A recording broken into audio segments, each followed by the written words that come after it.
تیرے عدل نے میرا کفر توڑ دیا, کفر. لیکن شرط لیکن نا غریب آدمی ابو ایوب انصاری, ماڑے بندے.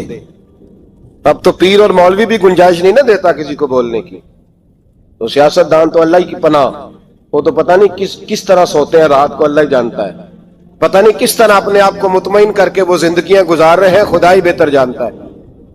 حضرت عمر فاروق جیسا دلیر اور جرری آدمی جمعہ پڑھانے مسجد میں داخل ہوئے تو جناب ابو ایوب انصاری دروازے پہ کھڑے ہو گئے, کہنے لگے عمر تیرے نوکر نہیں, ٹائم پہ آیا کر, بڑی دیر سے کھڑے ہیں. کیوں دیر سے آیا؟